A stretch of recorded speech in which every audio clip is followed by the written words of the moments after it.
Hi everyone. We are going to continue to see the modern art in this video. So, looks familiar with this timeline, right? The modern art is divided as two: before avant-garde, after avant-garde. In the last week, we learned before avant-garde, the realism, impressionism, and the post-impressionism. In this video, we are going to see the modern art movement after avant-garde. Uh, let's see what kind of art movements here. Fauvism, Expressionism, Cubism, Futurism, Dada, Surrealism, and Idealism. So there are many art movements and artists we are going to see today. So let's see the avant-garde's meaning first before we see each art movements. So avant-garde was originally a military term referring to the detachment of soldiers that went first into battle. Avant-garde, which is a French term, means newest, latest, and most advanced art. By the 1880s, younger artists began to refer to themselves as the avant-garde, and they were the boldest artists, going first into uncharted territory and waiting for others to catch up. Newest and change became artists' ideal. So each generation, even each group, believed that it was their duty to go further than the one before. So the first art movement we are going to see is Fauvism.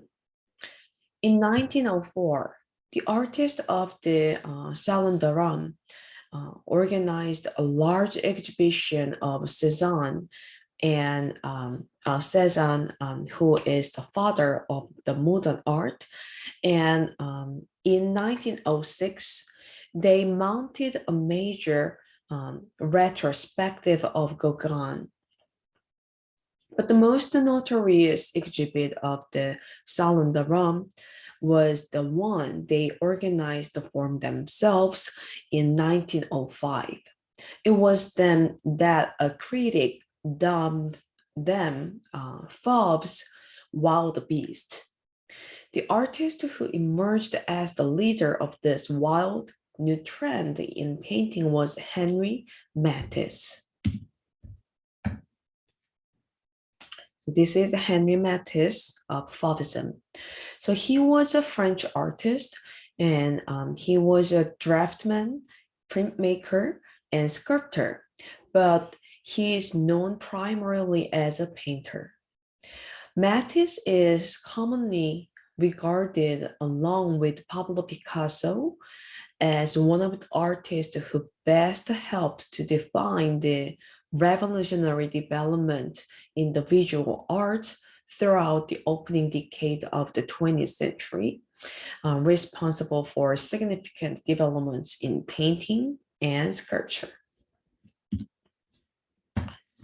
So during his 5 year, Matisse often painted landscapes in the south of France during the summer and worked up ideas developed there into large compositions upon his return to Paris. So this painting's title is Joy of Life. Can you feel the joy of life through this painting? So this is the second of his important imaginary compositions, and it is typical of this. He used a landscape he had painted in Korea to provide the setting for the idol, but it is also influenced by ideas drawn from Watteau, Pushkin, Japanese woodcut, Persian miniatures, and 19th century Orientalist images of harems. The scene is made up of independent motifs arranged to form a complete composition. The massive painting and its shocking colors received mixed reviews at the Solemnist Independence. And critics noted its new style, like broad fields of color and linear figures. And this is Henri Matisse' another famous painting, The Dance. The final version of The Dance has a very different emotional character. It has been described as forbidding, menacing, tribal, ritualistic, even demonic. Drum beats almost seem to be heard as the simple pleasure of the original is overwhelmed. And the next art movement we are going to see is Expressionism. The Expressionism's fundamental purpose of art was to express their intense feelings toward the world. Expressionism describes any style where the artist's subjective feelings take precedence over objective observation. So I will show you two expressionist artists in this video. So this is the first expressionist artist, Edvard Munch. So Edvard Munch is best known as being a Norwegian-born expressionist painter and printmaker. In the late 20th century, he played a great role in German Expressionism and the art form that later followed, namely because of the strong mental anguish that was displayed in many of these pieces that he created. So this is his painting. So Munch recalled that he had been out for a walk and at sunset when suddenly the setting sunlight turned the clouds a blood red. He sensed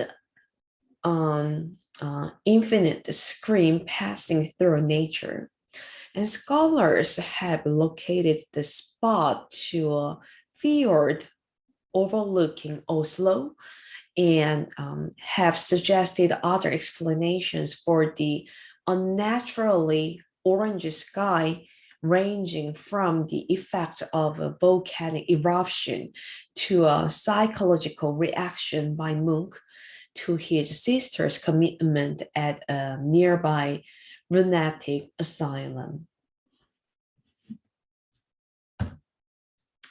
And here's another expressionist artist we are going to see in this video. His name is Vasily Kandinsky. So he used to be a musician. Vasily Kandinsky was one of the pioneers of the abstract modern art and exploit the evocative interrelation between color and form to create an aesthetic experience that engaged the sight, sound, and emotions of the public. So this is his painting. So can you see the rhythm or the musical sound through this painting? So he believed that total abstraction offered the possibility for profound transcendental expression, and that copying from nature only interfered with this process. And this is another his painting with geometric shapes and lines, very rhythmical. And the next art movement we are going to see is Cubism. Cubism is a style of painting and sculpture developed in the early 20th century, characterized chiefly by an emphasis on formal structure, the reduction of natural forms to their geometrical equivalence, and the organization of the planes of a represented object independently of representational requirements. So the most famous artist of Cubism is, everyone knows him, Pablo Picasso. So this is Pablo Picasso. So he is probably the most important figure of 20th century in terms of art and art movements that occurred over this period. So before the age of 50, the Spanish-born artist had become the most well-known name in modern art, with the most distinct style and eye for artistic creation. So this is Pablo Picasso's very aggressive style of Cubism painting. So let's read this painting together. Can you guess what the artist described in this painting? I didn't put the title in this page, so you can guess what it is. Can you see what the object is in the center of this painting here, the center? So the Pablo Picasso painted a guitarist in this painting. Can you see it? Can you see a guitarist here? So the top part here is a head. And this part is a body. And this part is arm. And here we can see, or we can assume, there is a guitar. So the artist simplified all the body parts and reorganized them in this painting. Very interesting, right? So there is a video about this painting. Please watch the video to see about this painting in detail. Yes, here is another very famous Pablo Picasso's painting. So it is a large oil painting created in 1907 by Pablo Picasso.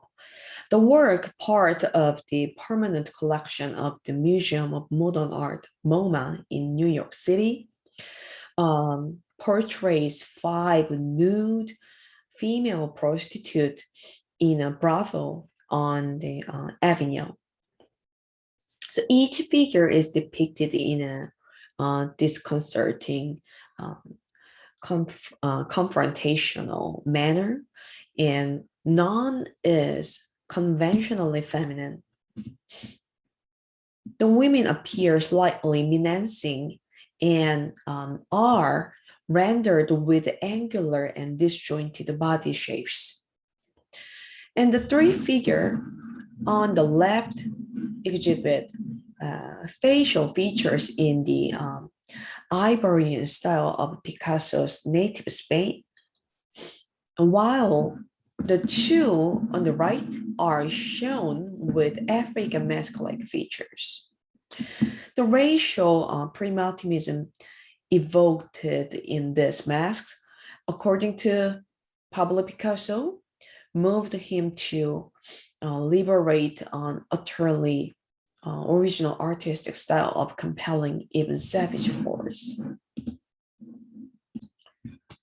And let's see the Pablo Picasso's Guernica series paintings. So the right one, it looks familiar with this painting, right? So on 26th April 1937, the Air Force of Nazi Germany bombed the Basque town of Guernica.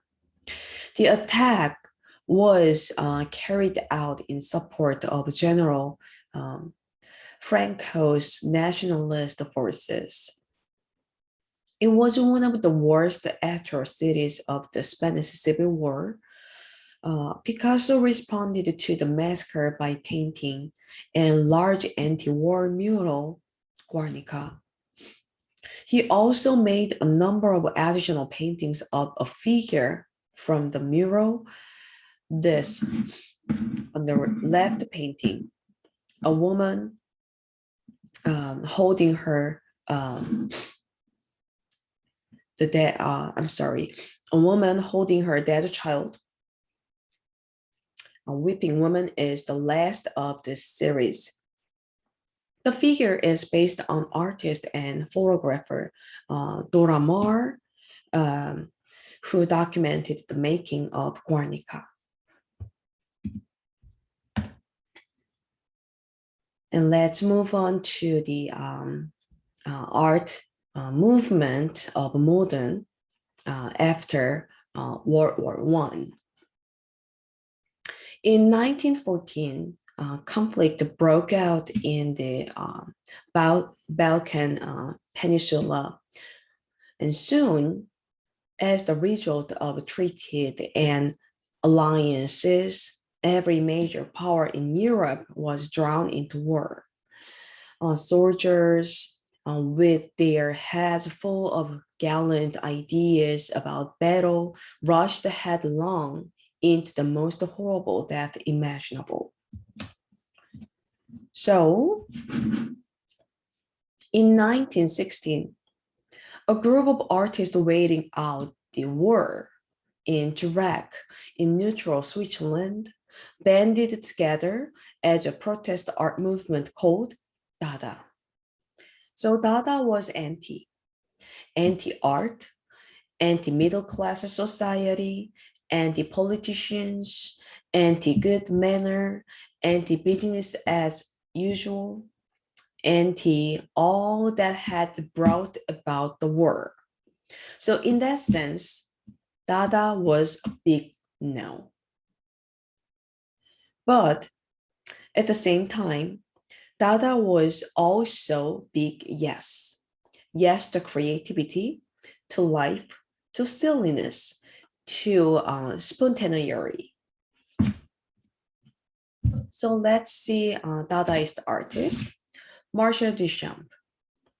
So Marcel Duchamp was a French-American painter, sculptor, chess player, and writer whose work is associated with Cubism, Dada, and conceptual art. So this work is widely regarded as a modernist classic and has become one of the most famous of its time. Before its first presentation at the 1912 Salon des Indépendance in Paris, it was rejected by the Cubists as being too futurist. So these are ready-made artworks. We know what they are, right? The ready-mades of Marcel Duchamp was ordinary manufactured objects that the artist selected and modified as an antidote to what he called retinal art. And by simply choosing the object or objects and repositioning or joining, titling, and signing it, the found object became art. And let's move on to the next art movement after avant-garde. So let's see the Surrealism. So Surrealism was formulated in Paris in the 1920s. Like Dada, Surrealism was not a style, but a way of life. Fascinated by theories of the psychoanalyst Sigmund Freud, who was then setting out his revolutionary ideas in Venice, the Surrealists appreciated the power of dreams, the mystery of the unconscious and the lure of the bizarre, the irrational, the incongruous, and the marvelous. So I will show you two surrealist artists. This is the first surrealist artist, Salvador Dali. So Dali was a Spanish surrealist artist. Dali was a skilled draftsman, best known for the striking and bizarre images in his work. He painterly skills are often attributed to the influence of Renaissance masters. So this is his the most famous painting, the persistence of memory. So it is a 1931 painting by Dali and one of the most recognizable works of surrealism.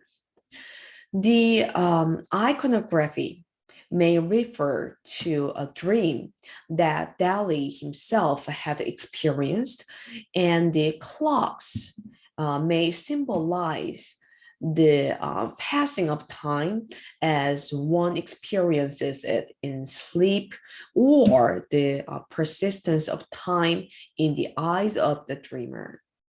The orange clock at the bottom left of the painting is covered in ants.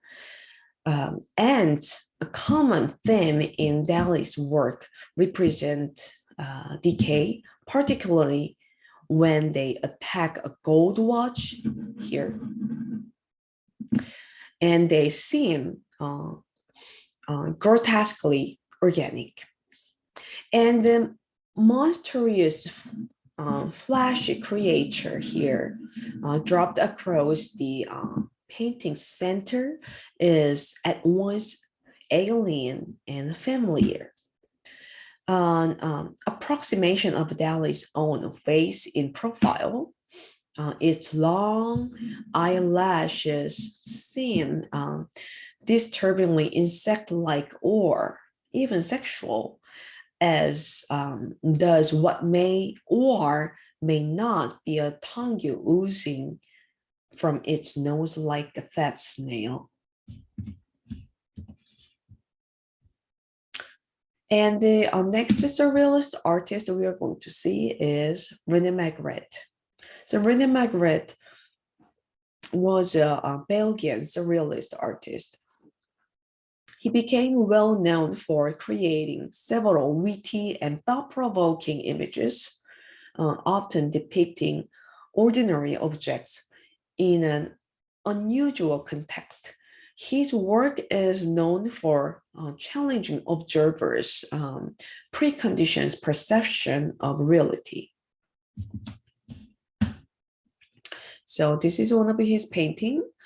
This piece depicts a scene of raining men nearly identical to each other, dressed in dark overcoats and bowler hats, who seem to be either falling down like raindrops, floating up like helium balloons, or just stationed in midair as no movement or motion is implied. The backdrop features the red roofed building and the a mostly blue, partly cloudy sky, lending credence to the theory that the men are not raining. So here's another René Magritte's surrealist painting. So many of surrealist interest in masks, disguises, and what lies beyond or beneath visual surfaces like this René Magritte's painting. So surrealism offered a personal solution to life during the years following the trauma of World War I. But in the view of many artists, society, and possibly even human nature itself had to be transformed so that such a horror would not happen again. The art could play a central role in bringing about a better society was a 19th century idea. However, it found renewed application after World War I in a collective approach. So, this is the last art movement in modern period we are going to see, idealism. So in the arts, idealism encourages imagination and attempts to realize a mental conception of beauty, a standard of perfection, juxtaposed to aesthetic, natural, and realism. The artist of this title reduced the art to essential geometric shapes and primary colors, believing that these were uh, um, universally understood visual language. The most famous artist associated with this title was Piet Mondrian. So this is Piet Mondrian, the idealist artist. So he is a Dutch painter, and Piet Mondrian is known for being one of the most famous pioneer of 20th century abstract art, as he changed his artistic direction from figurative painting to an increasingly abstract style until he reached a point where his artistic vocabulary was reduced to simple geometric elements. So Mondrian's art was highly utopian and was concerned with a search for universal values and aesthetics. So this is the most famous Piet Mondrian's painting.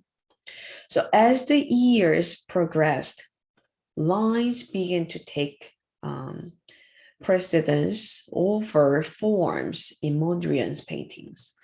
In the 1930s, he began to use thinner lines and double lines more frequently, punctuated with a few small colors, forms, if any at all.